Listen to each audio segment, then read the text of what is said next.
আমরা দুজনে বাসে উঠে পড়লাম পুরী যাওয়ার উদ্দেশ্যে। ছেলেকে ব্যাগ পাহারার দায়িত্ব দেওয়া হয়েছে বলে সে বাসে ঠিক মতো ঘুমোতে পারছে না, উঠে উঠে ব্যাগ লক্ষ্য রাখছে। আমরা বাস থেকে নেমে খড়গপুর ঢোকার আগে ওয়েট করছি ওর বাবা এসে আমাদের সঙ্গে মিট করবে বলে। খড়গপুর থেকে বালেশ্বর হাইরোড ধরে যাওয়ার সময় রাস্তার ধারে পলাশ ফুলের মেলা দেখতে পেলাম।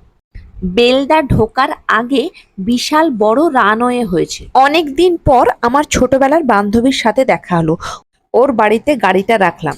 ওকে বলেছিলাম শুধু মুড়ি ঘুগনি করবি, কারণ পুরী যাব। এইটা মুড়ি ঘুগনির নমুনা।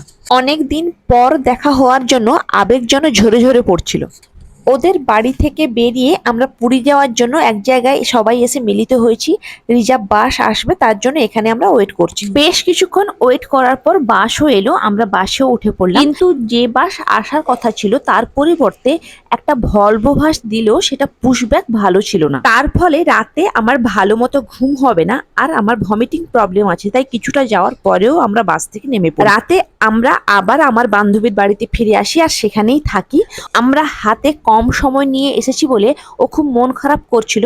যাই হোক, শেষ পর্যন্ত একসাথে আমাদের থাকা হলো। সবাই বলে জগন্নাথ না ডাকলে নাকি পুরী যাওয়া যায় না। আমার মনে হয় সেটাই সত্যি, কারণ এটা আমার 3 নম্বর বার। পুরী যাওয়ার সমস্ত কিছু রেডি হয়েও 3 বার ক্যান্সেল হলো। রাত 2টোর দিকে মনে হয় আমরা ঘুমিয়েছি। আমাদের জন্য ও সেদিনকে অনেকটা ধকল হয়েছে।